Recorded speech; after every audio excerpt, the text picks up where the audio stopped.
Sidang putusan perkara pemalsuan dokumen dengan terdakwa Supardi Kendi Budiarjo dan istrinya, Nurlela Sinaga, di Pengadilan Negeri Jakarta Barat pada Selasa tanggal 3 Oktober tahun 2023 berakhir ricuh. Pasalnya, Majelis Hakim Pengadilan Negeri Jakarta Barat yang menangani perkara itu dinilai tidak independen, sehingga memvonis Budiharjo dan istrinya dengan hukuman 2 tahun penjara, sedikit lebih ringan dari tuntutan jaksa yang menghendaki Budiharjo dan istrinya divonis 2 tahun 6 bulan penjara.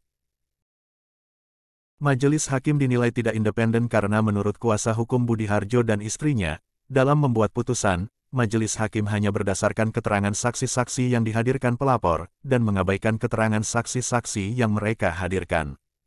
Pelapor dalam perkara ini adalah Nono Sampono, Direktur PT Sedayu Sejahtera Abadi yang merupakan anak perusahaan Agung Sedayu Group, salah satu perusahaan properti raksasa di Indonesia.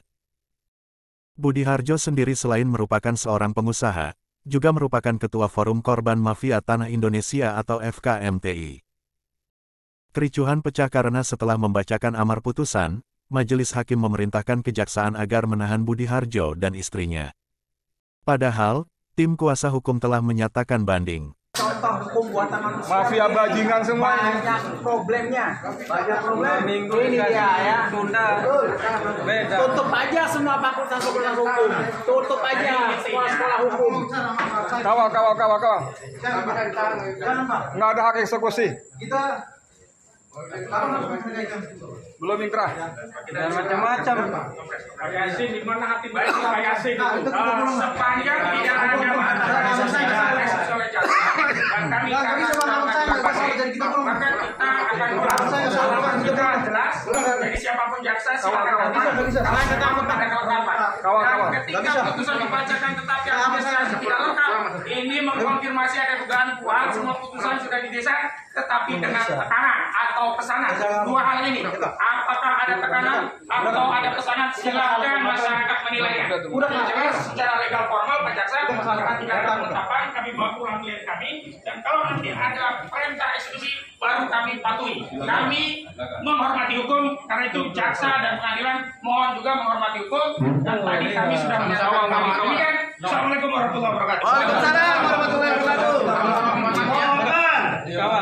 Ya, saya bertanggung jawab karena memang tidak ada eksekusi terhadap putusan ini. Oke.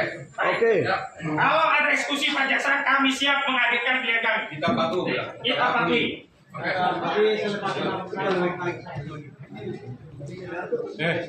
Soalnya kalau ada memaksakan kehendak kita ribut. Tak bisa kita serahkan keadilan ini pada aparat yang bermasalah. Kita harus berjuang. Mas Budi, jangan langsung ke situ. Sini kawal. Ayo kawal semua. Kawal. Kawal.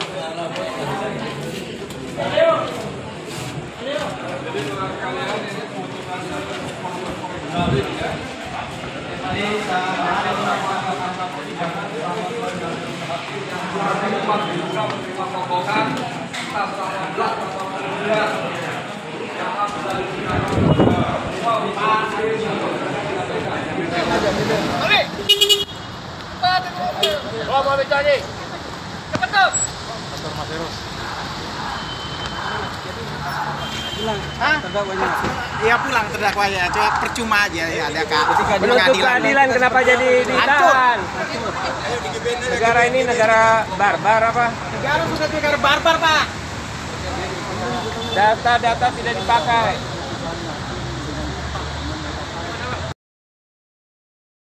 Saya disuruh bekerja di tim reformasi hukum, tapi pelaksanaan hukumnya seperti ini.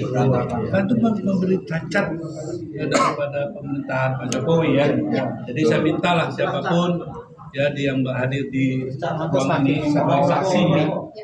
Saya tidak akan memojokkan siapapun. Saya hanya berdasarkan apa yang berjalan di persidangan dan apa hasil yang kita sudah dapatkan. Sementara hasil menurut yang diyakini gitu ya, dan kita dengar ya, bahwa yang hanya didengar adalah keterangan dari pelapor. Sedangkan yang melaporkan banyak hal, ya saksi-saksinya Sama sekali tidak ada pertimbangannya.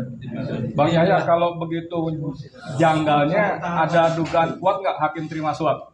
Saya curiga Indikasi namanya ini Mas ya, itu namanya indikasi. Indikasi.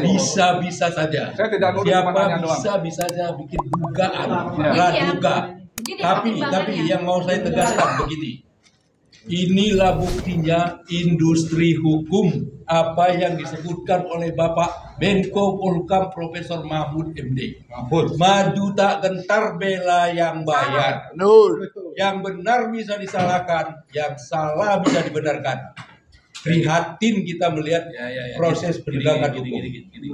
Itu tugas kita semua untuk mengawasi. Saya setuju, tapi jangan terlalu jauh ya. Yang paling penting satu. Ini sebagai catatan, kan masih ada buat apa upaya hukum. Buat apa yang nama komisi yudisial? Ya. Buat apa ada? Ya, Kan? betul. Nah, juga nanti juga kita wajib ya tentunya bukan yang sedang berperkara ya. Tapi saya kan wajib sebagai negara bertanya pada Mahkamah Agung. Kita semua Pada bisa. Mahkamah Agung ya. Apakah proses seperti ini dibenarkan? Saya kan bukan yang berperkara, ya kan? Saya berusaha sebagai warga negara yang ditugaskan untuk menegakkan pelaksanaan hukum di negeri ini. Bagi kita berharapkan rakyat seluruh Indonesia sedang menyaksikan dan mudah-mudahan ya.